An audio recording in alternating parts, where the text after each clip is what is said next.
Hello student, स्वागत है आपका फिजिक्स विथ इलेक्ट्रॉनिक्स पाठशाला में। आज के इस लेक्चर में हम लोग क्वांटम मैकेनिक्स के यूनिट 3 का जो uncertainty principle and Schrodinger equation करके आपके सिलेबस में मेंशन है उसका कुछ इंपॉर्टेंट एमसीक्यू डिस्कस करेंगे।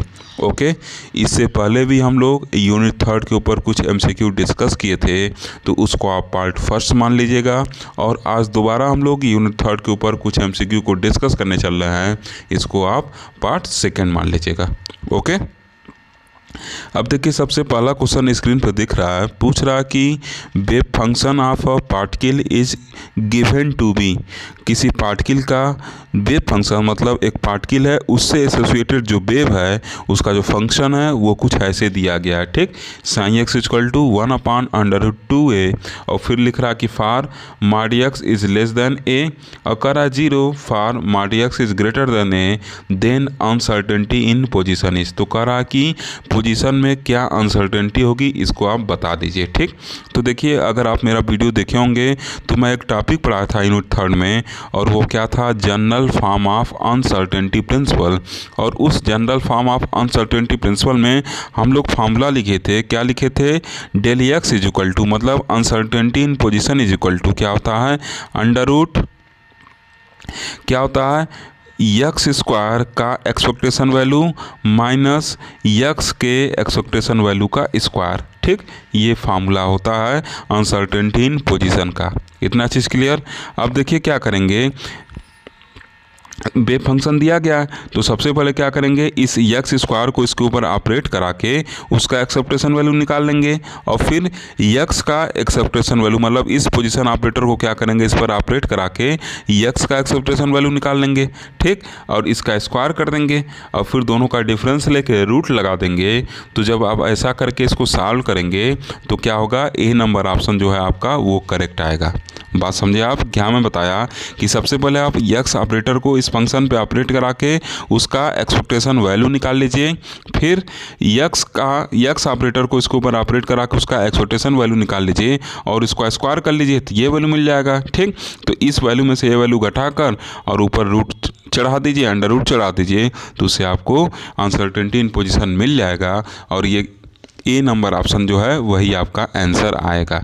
ओके, अगर आप मेरा वीडियो देखे होंगे general form of uncertainty principal तो शायद आप समझ पा रहे होंगे कि मैं क्या बताना चाह रहा हूँ। अगर वीडियो नहीं देखे होंगे तो शायद आपके समझ में नहीं आ रहा होगा। ठीक, क्लियर है चीज़, तो उम्मीद है कि आप इसको सॉल्व कर ले जाएंगे। ओके, अब देखिए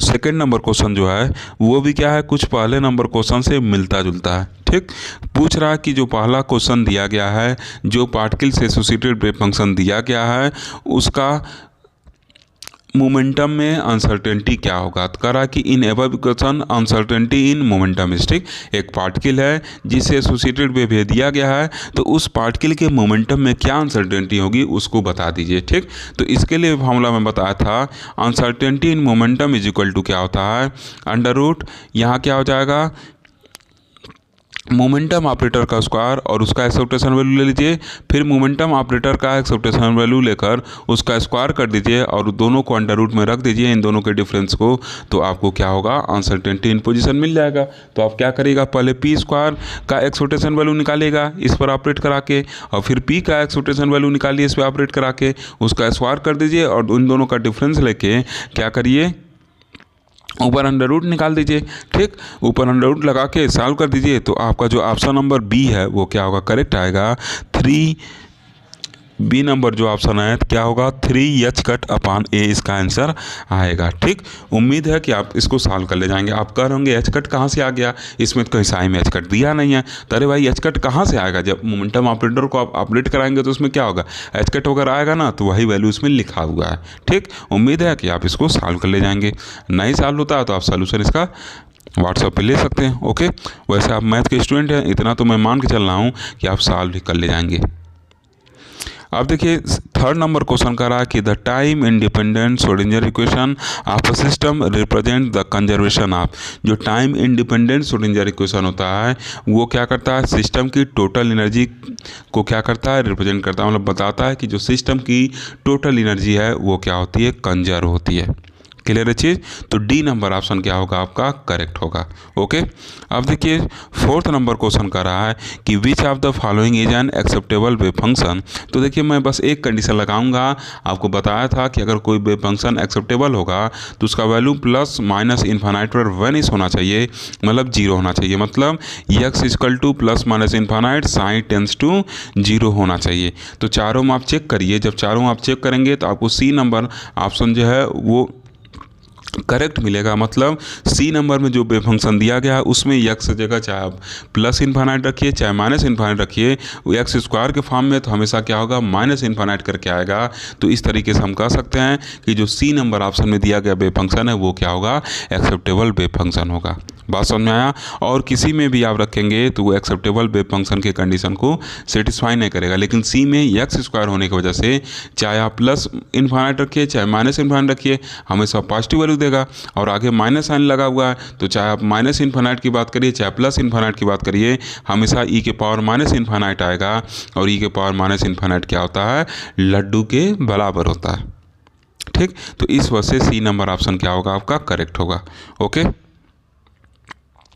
अब देखिए पांचवा नंबर क्वेश्चन कर रहा है कि the Schrodinger equation for a particle क्या कंटेन करता है। ठीक, contain third order time derivative बिल्कुल गलत है, तुरंत काटिए इसको। कह रहा है contain second order time derivative, ये भी गलत है। सी कह रहा है contain first order time derivative, yes. जो श्रोडिंगर इक्वेशन होता है वो फर्स्ट ऑर्डर टाइम डेरिवेटिव ही रखता है, ये चीज़ तो आपको पता ही होगा। ठीक, आप श्रोडिंगर इक्वेशन पढ़े भी हैं, आपके दिमाग में इक्वेशन भी होगा कि Schrodinger equation first order time derivative रखता है। आप देखे थे ना i h cut del psi over del t करके आता था। ठीक, तो ये क्या है फर्स्ट ऑर्डर टाइम डेरिवेटिव ये है ना, क्लियर है ना। ओके, पोजीशन नहीं पूछा, टाइम डेरिवेटिव पूछा है, इसे ध्यान दीजिएगा। पोजीशन की बात करेंगे तो वहाँ तो ये डेल ऑपरेटर यूज करते थे हम लोग, वहाँ पे हम लोग क्या करते थे लाप्लासियन ऑपरेटर यूज करते थे, तो यहाँ पर सेकेंड ऑर्डर के फॉर्म में आता था पोजीशन के टर्म में अगर बात करें तो। ठीक, ऐसे आता था ना। लेकिन टाइम डेरिवेटिव की बात कर रहा है तो वहाँ पे टाइम जो है i h cut curly psi over curly t आ रहा है, ये क्या है फर्स्ट डेरिवेटिव है। ओके, तो इस वजह से सी नंबर ऑप्शन क्या होगा पांचवें नंबर क्वेश्चन का करेक्ट होगा। ठीक, अब देखिए सिक्स नंबर क्वेश्चन का रहा कि probability current density can be written as, तो इसका क्या होगा सिक्स नंबर क्वेश्चन का जो ऑप्शन नंबर ए है वो क्या होगा, सिक्स नंबर क्वेश्चन का ऑप्शन नंबर यस ए ही क्या होगा करेक्ट होगा। ओके, ये मैं पूरा डिराइव करवाया हूँ, उम्मीद है कि आप मेरा वीडियो देखे होंगे। और इसका एप्लीकेशन भी हम लोग लिए हैं, किस में लिए हैं, चौथे चैप्टर में लिए हैं क्वांटम मैकेनिक्स के। ठीक, क्वांटम मैकेनिक्स में आपको इतना डिटेल में पढ़ाया हूँ कि अगर आप मेरा वीडियो देख लेंगे तो किसी कंपटीशन के भी क्वेश्चन को सॉल्व कर ले जाएंगे। ओके, सिक्स नंबर का सिक्स क्वेश्चन का क्या होगा ए नंबर ऑप्शन करेक्ट होगा। क्लियर। अब देखिए सेवन नंबर क्वेश्चन का रहा है, सेवन नंबर क्वेश्चन का रहा कि a particle of mass m is represented by the wave function दिया गया है। कह रहा कि where k is the wave vector and a is constant then the magnitude of probability current density of the particle is, तो ये क्या होगा ए नंबर ऑप्शन करेक्ट होगा। सिंपली आपको क्या करना है, ये जो साई का वैल्यू है ना मैं बता रहा हूँ, इसको सॉल्व करके दिखाया भी था चौथे चैप्टर में इस तरह के क्वेश्चन को, उसको क्या करेगा इसी में पुट कर दीजिएगा जो साई का वैल्यू दिया गया है और उसको सॉल्व करेगा। जब आप सॉल्व करेंगे तो जो प्रोबेबिलिटी करंट डेंसिटी यस का वैल्यू है वो कुछ ए नंबर ऑप्शन में दिया गया वैल्यू है वही आएगा। आप सॉल्व करके देखिएगा। ठीक, मैं सॉल्व करके देखा हूँ, ए नंबर ऑप्शन क्या होगा करेक्ट होगा। ओके, आप बुक के ऑप्शन के भरोसे भी मत रहा करिए, बुक में भी ऑप्शन कभी कभी गलत होते हैं, अपने सॉल्व करके देखा करिए।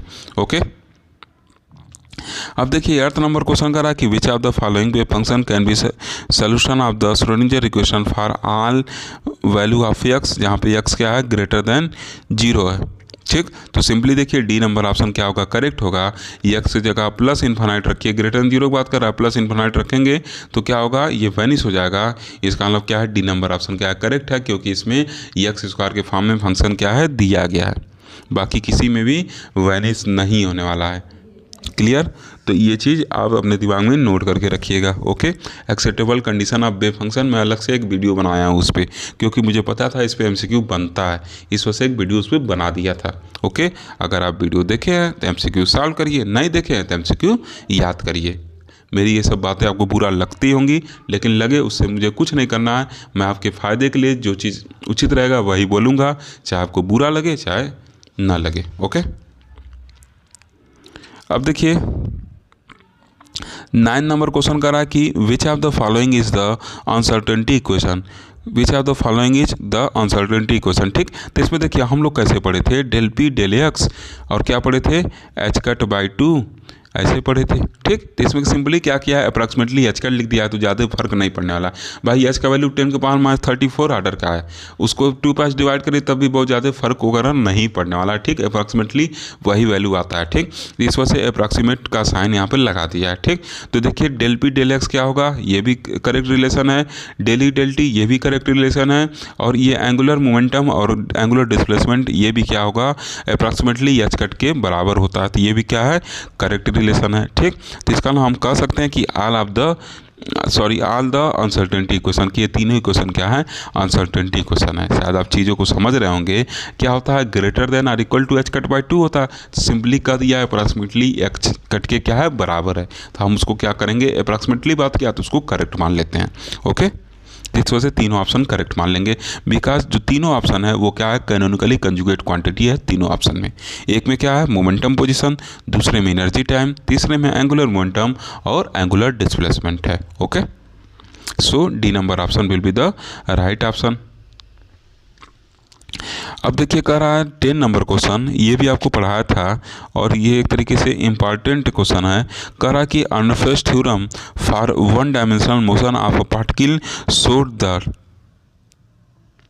कौन सा इसमें से होगा, तो सिंपली समझिए क्लासिकल मैकेनिक्स के जो लॉ हैं उसी को अर्नफेस्ट थ्योरम द्वारा क्वांटम मैकेनिक्स से सॉल्व कर दिया जाता है। तो क्लासिकल मैकेनिक्स में क्या होता है, rate of change of displacement जो होता है वो क्या होता है, वेलोसिटी के बराबर होता है ना।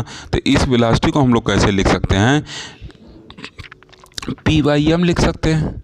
कैसे, पी बाई एम लिख सकते हैं, या सिंपली कहिए पी एक्स, ये क्या होगा, ये एक्स कंपोनेंट है तो वेलोसिटी का एक्स कंपोनेंट होगा, तो पी एक्स बाई एम लिख सकते हैं। कैसे लिख सकते हैं, अगर इसमें नीचे ऊपर एम से मल्टीप्लाई कर दे तो क्या वैल्यू फर्क पड़ने वाला, नहीं पड़ने वाला, तो ऊपर क्या हो जाएगा, P x, x component of momentum, because velocity is the x component of velocity, यहाँ पे here the velocity the x component of velocity, therefore the momentum will be the x component of momentum, और नीचे M है तो यहाँ नीचे M रहने देंगे। तो देखिए d x by d t classical mechanics के according p x by m के बराबर होता है। ठीक, लेकिन क्वांटम मैकेनिक्स में ना हम लोग एग्जैक्ट पोजीशन बता नहीं पाते, एग्जैक्ट मोमेंटम बता नहीं पाते, तो हम लोग क्या करते हैं, एक्सपेक्टेशन वैल्यू निकालते हैं। इस वजह से जो या क्वांटम मैकेनिक्स अगर इसको अप्लाई करें इस रिलेशन पे अकॉर्डिंग टू अर्नफेस्ट थ्योरम, तो ये क्या आ जाएगा, डी एक्स, ये क्या होगा, एक्स का जो एक्सपेक्टेशन वैल्यू होगा उसका डी बाई डी टी, और यहाँ पे जो मोमेंटम है उसका एक्सपेक्टेशन वैल्यू अपॉन एम। ठीक, this is not dynamical variable, इस वजह से एम का एक्सपेक्टेशन वैल्यू हम लोग नहीं निकालते हैं, क्योंकि हम क्या है, constant, this is not dynamical variable. Okay, तो क्वांटम मैकेनिक्स में इसी एक्स को एक्सपेक्टेशन वैल्यू के फॉर्म में शो करते हैं और इस मोमेंटम को भी एक्सपेक्टेशन वैल्यू के फॉर्म में शो करते हैं। यही क्या है, अर्नफेस्ट साहब का थ्योरम है। तो देखिए बी नंबर ऑप्शन में चीज लिखा हुआ है, rate of change of expectation value of x equal to expectation value of p divided by m. ठीक, क्लियर, इसी को कहा जाता है अर्नफेस्ट थ्योरम, ये पढ़ाते टाइम बताया भी था। ओके, तो एक तो ये मिल गया। अब देखिए दूसरा ला क्या है, दूसरा जो है ये भी करेक्ट होता है। ठीक, rate of change of momentum आप पढ़े ना क्लासिकल मैकेनिक्स के अकॉर्डिंग, अगर एक्स कंपोनेंट ऑफ मोमेंटम है तो फोर्स के बराबर होगा। तो क्वांटम मैकेनिक्स क्या करता है, एक्सपेक्टेशन वैल्यू पे विश्वास करता है, तो यहाँ क्या हो जाएगा, ऐसे लगा देंगे, तो क्या होगा, ऑप्शन नंबर बी करेक्ट हो जाएगा। यही अर्नफेस्ट थ्योरम है। इज इट क्लियर, भगवान जाने क्लियर हो रहा है कि नहीं। अब देखिए 11 नंबर क्वेश्चन कर रहा है कि according to uncertainty relation the minimum uncertainty in the velocity of electron orbiting around the nucleus of radius r is. तो देखिए हम लोग क्या पढ़े हैं, del x del phi is equal to h cut upon 2 pi, simply equality sign use कर रहे हैं ताकि इक्वेशन के फॉर्म में इसको अभिव्यक्त कर सकें। ओके, अब देखिए डेल एक्स की जगह हम मान ले रहे हैं अनसर्टेनिटी जो है वो आर के बराबर है, और मोमेंटम को मान ले रहे हैं क्या है, एम भी है। ऐसे सिंपली मान सकते हैं ना, पी इक्वल टू एम भी। क्लियर, या सिंपली हम ऐसे कह दे रहे हैं कि जो डेल पी है उसके जगह एम इंटू डेल भी लिख दे रहे हैं। ठीक, क्लियर, मास तो कांस्टेंट है, अनसर्टेनिटी इन वेलोसिटी ऐसे करके लिख दिए हैं।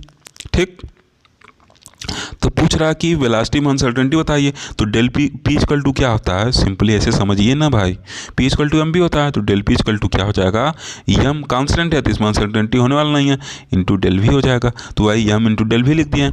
अब देखिए क्या होगा, अनसर्टेनिटी इन वेलोसिटी पूछा है, तो क्या करेंगे यहाँ से डेल वी इक्वल टू क्या हो जाएगा, सबको नीचे भगा देंगे, 2 पाई पहले था, आर आ जाएगा और यहाँ पे एम आ जाएगा। ठीक, तो 2 पाई एम आर वाला ऑप्शन क्या होगा, करेक्ट होगा।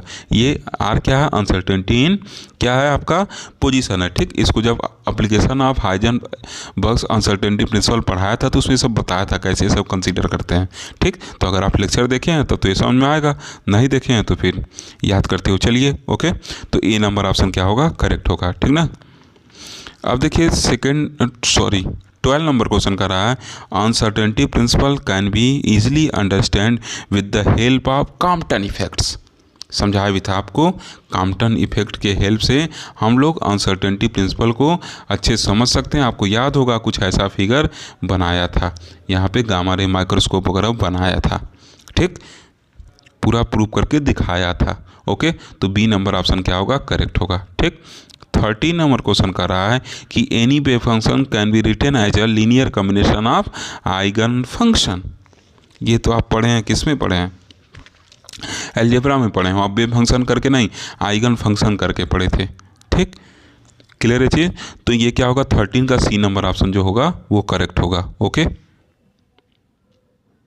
अब देखिए 14 नंबर क्वेश्चन कर रहा है कि as per Heisenberg's principle of uncertainty the relation between relative momentum and relative position is. तो देखिए del x del p is greater than और equal to h cut upon 2 pi होता है। सिंपली इसको मैं इक्वलिटी साइन बना दे रहा हूँ बस समझाने के लिए, एच कट अपन 2 पाई होगा। तो ये वैल्यू तो पूरा कांस्टेंट है, तो यहाँ से देखा जाए तो जो डेल एक्स है वो क्या होगा, एक constant value H cut upon 2 पाई अपान डेल एक्स के बराबर है। इसका नाम सिंपली हम कह सकते हैं कि डेल एक्स क्या है, इनवर्सली सॉरी डेल पी होगा ना, यहाँ पे डेल एक्स क्या है, इनवर्सली प्रोपोर्शनल है किसके, डेल पी के। ठीक, मतलब डेल एक्स बट ऐसे सिंपली कहिए कि डेल पी क्या होगा, बढ़ेगा, डेल एक्स छोटा होगा, डेल पी छोटा होगा तो डेल एक्स क्या होगा, बढ़ेगा। मतलब दोनों एक दूसरे से इनवर्स का रिलेशन रखते हैं। ठीक, तो इसका मतलब क्या हो जाएगा, अगर हम कहें तो डी नंबर ऑप्शन क्या होगा यहाँ पे, करेक्ट होगा। ओके, ये डी नंबर ऑप्शन जो है वो क्या होगा, करेक्ट होगा। ठीक ना, ये चीज़ मैं आपको बताया भी था, देखिएगा एक एक एग्जाम्पल लिखवा के बताया था कि अगर अनसर्टेनिटी इन मोमेंटम लार्ज है तो अनसर्टेनिटी इन पोजीशन क्या होगा, स्मॉल होगा। ठीक, एक एक चीज़ डीपली एकदम पढ़ाया हूँ, और हाइजेनबर्ग्स अनसर्टेनिटी प्रिंसिपल पे 4 से 5 लेक्चर लिया था मैं, 4 से 5 वीडियो आपको प्रोवाइड किया हूँ। ठीक, उससे रिलेटेड कोई भी एमसीक्यू आपका गलत नहीं होना चाहिए। ओके, अब देखिए 15 क्वेश्चन का रहा कि equation of motion of free particle of mass m h, खटाक से बी वाला लगाइए, ये सब तो आपको याद होगा। ये गलती से ए मत लगा दीजिएगा क्योंकि फ्री पार्टिकल का है, फ्री पार्टिकल के लिए भी का वैल्यू 0 होता है। ठीक, तो इस वजह से ये क्वेश्चन करेक्ट होगा, और मैं लिखवाया भी हूँ कब फ्री पार्टिकल के लिए क्या होगा, और जब पार्टिकल फ्री नहीं रहेगा तब क्या होगा, मतलब उस पर जब एक्सटर्नल फोर्स लगेगा तब क्या इक्वेशन होगा, ये सब लिखवाया हूँ। ओके, अगर आप एमसीक्यू गलत करके आते हैं एग्ज़ाम में तो बहुत ही दुख की बात ये होगी, क्योंकि आपको बहुत ही डिटेल में पढ़ाया गया है। फिर भी अगर आप गलत करते हैं तो ये निश्चित रूप से बहुत ही चिंता का विषय है। अगर पढ़े रहेंगे तो डेफिनेटली आप करेक्ट करके आएंगे। 16 नंबर क्वेश्चन करा कि which is the wrong statement for a wave function sine square represents the probability density, मान सकते हैं। बी करा it must be finite everywhere, होता ही है। सी करा it need not be continuous across a boundary, अरे ये क्या करो बक, गलत है ये, तो रॉन्ग पूछा तो इस वजह से सी को करेक्ट मानेंगे। ठीक, और जो डी नंबर ऑप्शन है it must be single valued at a point, ये तो होना चाहिए, बाउंड्री पे वेव फंक्शन कंटिन्यूस होना चाहिए। अरे भाई चौथे चैप्टर में एक कंडीशन लगा तो हम लोग पूरा एकदम सॉल्व कर डाल रहे हैं चौथा चैप्टर, आई कारण नहीं होना चाहिए, आवश्यक नहीं है कि ना हो, तो गलत है ना। तो सी नंबर ऑप्शन क्या करेंगे, सही मानेंगे। अब देखिए आप थोड़ा कंफ्यूज हो होंगे कि सर जी ऐसे तो पीछे तो ऐसे पढ़ाएं, आज ऐसे करें, अरे भाई किसी किसी में साइंस स्क्वायर लिखा हुआ है, इस चीज़ को तो हम लोग साइंस स्क्वायर को क्या करेंगे, वही मानेंगे जो स्मार्ट साई के स्क्वायर माने थे। ठीक, क्लियर, किसी किसी बुक में स्मार्ट साई स्क्वायर मतलब जो प्रोबेबिलिटी डेंसिटी है उसको ऐसे लिख दिया, साई स्क्वायर के फॉर्म में लिख दिया, तो उससे आपको कन्फ्यूज नहीं होना है। ओके, अब देखिए 17 क्वेश्चन, ये भी हम लोग जब प्रोबेबिलिटी करंट डेंसिटी डिराइव कर रहे थे तो उसमें आया था ये, ठीक। तो 17 क्वेश्चन करा है कि the correct equation of motion is, तो करेक्ट इक्वेशन ऑफ मोशन क्या होगा, d rho by d t plus divergence of j equal to zero, continuity equation ये है। ठीक, ये मैं आपको वहाँ बताया था। ओके,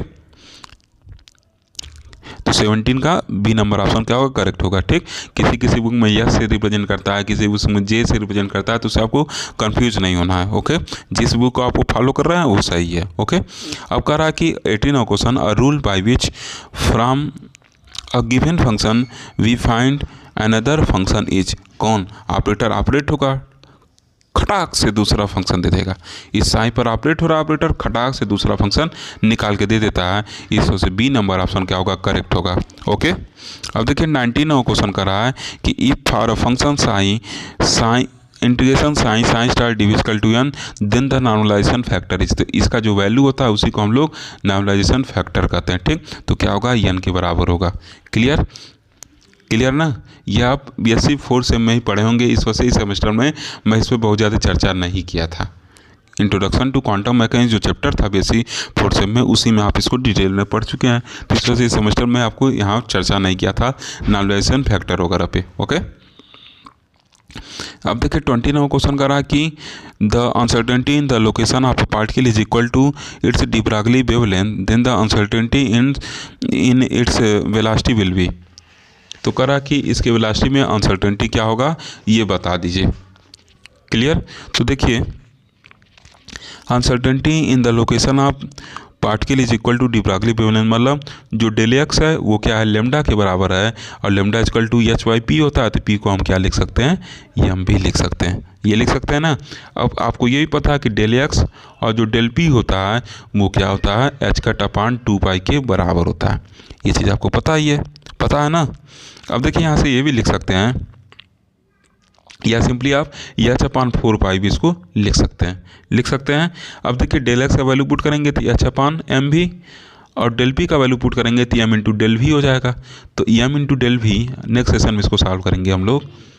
नेक्स्ट सेशन में इसको सॉल्व किया जाएगा कि एम इंटू पोजीशन का जो आया था पहले उसको लिखेंगे। तो पोजीशन क्या था, एच अपान एम भी। ठीक, इधर एच आया ना, इस वजह से राइट हैंड साइड को भी एच के टर्म में लिखें। ओके, और इधर क्या हो जाएगा, m into del v equal to h upon 4 pi होगा। अब देखिए इधर एच से एच चला गया तेल लेने, एम से एम चला गया। ठीक, तो डेल वी इजकल टू क्या हो जाएगा, वी अपान 4 पाई, मतलब अनसर्टेनिटी जो वेलोसिटी होगा वो भी अपान 4 पाई के बराबर होगा। लेकिन एक बार चेक कर लेते हैं कि ऑप्शन क्या दिया, ऑप्शन के हिसाब से आंसर निकालेंगे अपना। तो ऑप्शन कह रहा है कि its velocity half of its velocity, twice its velocity, 4 time its velocity. ठीक, तो देखिए अगर हम क्या करें, सिंपली अगर हम del x into del p को क्या मान लें, एच के बराबर मान लें, तो ए नंबर ऑप्शन क्या होगा आपका, करेक्ट हो जाएगा। उस कंडीशन में जो डेल वी का वैल्यू होगा वो भी के बराबर होगा, मतलब इसके वेलोसिटी के क्या होगा, बराबर होगा। तो इस तरीके से हम 29 क्वेश्चन का ए नंबर ऑप्शन क्या मान सकते हैं, करेक्ट मान सकते हैं। क्लियर, वास्तव में देना क्या चाहिए था कि अनसर्टेनिटी इन वेलोसिटी होगा वो भी अपान 4 पाई के क्या होगा, बराबर होगा। ठीक, हो सकता है एग्जाम में ऐसे आ जाए, तो यही ऑप्शन आप करेक्ट मारिएगा। ओके, अब देखिए 21 नंबर क्वेश्चन कर रहा है, कई बार ना ऑप्शन के हिसाब से हमको चलना पड़ता है। ठीक, तो भाई जिसे ऑप्शन दिया वैसे हम करेंगे। जब सीधी उंगली से घी नहीं निकलने वाली है तो टेढ़ी उंगली टेढ़ा करके घी निकालेंगे। ओके, तो जिस उंगली से जैसे घी निकले वैसे निकालते जाइए। अब 21 नंबर क्वेश्चन कर रहा है कि the correct expression is, correct expression क्या है, वेवलेंथ जो होता है वो एच अपान पी के बराबर होता है। अभी तो पिछले क्वेश्चन में सॉल्व किए हैं, पी का वैल्यू रख दिए थे नीचे। अब देखिए 22 नंबर क्वेश्चन कर रहा है कि an electron has speed of 100 metre per second with accuracy 0.005%, the uncertainty in position will be. So simple question, कैसे सॉल्व करेंगे, आपको पता है del x del p equal to क्या होता है, एच अपान 4 पाई होता है। ठीक भाई, जब सॉल्व करना है तो इसको इक्वल का साइन लगाएंगे ना, इन इक्वलिटी का साइन को हटाकर इक्वल का साइन लगा देंगे सिंपली, तभी ना हम कुछ बता पाएंगे, नहीं तो इन इक्वलिटी का साइन लेके चलेंगे तो कहाँ कुछ बता पाएंगे। ठीक, अब सिंपली क्या करिए, डेल एक्स का वैल्यू निकालना है। ठीक, तो एच अपान 4 पाई और ये क्या हो जाएगा, पी इक्वल टू क्या हो जाएगा, एम इंटू भी हो जाएगा। ठीक, एम इंटू भी हो जाएगा। क्लियर, इलेक्ट्रॉन का मास रख दीजिए। अब देखिए क्या कहा, स्पीड का 100 मीटर और उसमें क्या है, एक्यूरेसी 0.05% है, तो 100 इंटू 0.005 अपान ऐसे 100 रख दीजिएगा इस v की जगह। इलेक्ट्रॉन का मास 9.1 इंटू 10⁻31 kg और 4 फिर पाई का मान क्या रख दीजिएगा 3.14 और यस का वैल्यू रख दीजिएगा 6.6 इंटू 10⁻34 और उसको सॉल्व करेगा तो सॉल्व करेंगे आप तो सी नंबर ऑप्शन क्या आएगा आपका करेक्ट आएगा। ओके, अब देखिए 23 नंबर क्वेश्चन का रहा कि मैटर वेव्स आर। तो मैटर वेव्स क्या होते हैं, सिंपली एक प्रोबेबिलिटी वेव होते हैं। ठीक, वो क्या होता है मतलब हम लोग उसमें संभावना जताते हैं कि पार्टिकल यहाँ रहा होगा, पार्टिकल वहाँ रहा होगा, इस तरीके से हम लोग क्या करते हैं संभावना जताते हैं। ठीक, तो ये क्या होता है एक प्रोबेबिलिटी वेव होता है। ठीक ना। 24 नंबर क्वेश्चन कर रहा है कि the duration of laser pulse is 10⁻8 second, the uncertainty in its energy will be. ठीक, तो देखिए तो इंटर का क्वेश्चन है। देखिए simply del x equal to del p equal to h upon 4 होता है। इक्वलिटी का साइन लिया क्योंकि सॉल्व करना है। ठीक, अब डेल एक्स और यहाँ क्या रखेंगे एम इंटू डेल भी रखेंगे और दिया क्या है ई के वैल्यू को निकालने के लिए दिया है। ठीक, दिया क्या हम लोग को कि ई के वैल्यू को क्या करिए निकालिए। क्लियर, तो यहाँ देखिए क्या करेंगे del x by del t कर देंगे इधर और इधर क्या कर देंगे ऊपर भी डेल टी से मल्टीप्लाई कर दीजिए, एम इंटू डेल भी लिख लीजिए इधर। क्लियर, और इधर क्या हो जाएगा एच बाई 4 हो जाएगा। ठीक, अब सिंपली क्या करिए इसको भी बना लीजिए तो क्या हो जाएगा जो फाइनल एक्सप्रेशन आएगा वो क्या हो जाएगा डेल टी और इधर क्या हो जाएगा एम इंटू डेल वी का स्क्वायर हो जाएगा। ठीक, इक्वल टू एच अपॉन 4 हो जाएगा। ठीक, अब अगर इसमें हम क्या करें नीचे हाफ से मल्टीप्लाई कर दें तो इधर भी हाफ से मल्टीप्लाई करेंगे तो क्या हो जाएगा 8 हो जाएगा और ये काइनेटिक एनर्जी हो गया। इस डेल टी के वैल्यू को उठा के ला के यहाँ पुट कर दीजिएगा। जब वैल्यू को पुट करेंगे तो तुरंत क्या होगा यहाँ से इस वैल्यू को जब पुट करेंगे आप तो क्या होगा यहाँ से आपको आंसर मिल जाएगा और जो आंसर होगा वो ए नंबर ऑप्शन में जो दिया गया आंसर है उसके क्या होगा बराबर आएगा। ठीक, सिंपली आपके इमेजिनेशन पावर पे डिपेंडेंट क्वेश्चन ये सब है। ओके, अगर आप सोच सकते हैं कैसे इसको कैलकुलेट करना है कैसे मैनिपुलेट करना है तो आप हर एक क्वेश्चन कर ले जाएंगे। ओके, तो 24 का क्या होगा ए नंबर ऑप्शन करेक्ट आएगा। ओके, अब देखिए 10 नंबर क्वेश्चन करा कि the uncertainty principle state that the error in measurement is due to तो किसकी वजह से होता है डुअल नेचर ऑफ पार्टिकल के डुअल नेचर की वजह से क्या होता है इसमें जो अनसर्टेनिटी आता है। ठीक, पार्टिकल के डुअल नेचर की वजह से अनसर्टेनिटी आता है किसमें आप सिंपली ऐसे कर सकते हैं कि पार्टिकल के डुअल नेचर की वजह से पोजीशन मोमेंटम या जो कैनोनिकल कंजुगेट क्वांटिटी है उसमें क्या होता है अनसर्टेनिटी आता है। क्लियर है चीज़। ओके, तो आज के लेक्चर में बस इतना ही। अब जल्दी हम लोग 4th चैप्टर के भी सेकंड पार्ट के एमसीक्यू को डिस्कस करेंगे। ओके, अगर वीडियो अच्छा लगा हो जरूर लाइक करिए, वीडियो को ज़्यादा से ज़्यादा शेयर करिए। Thank you for watching.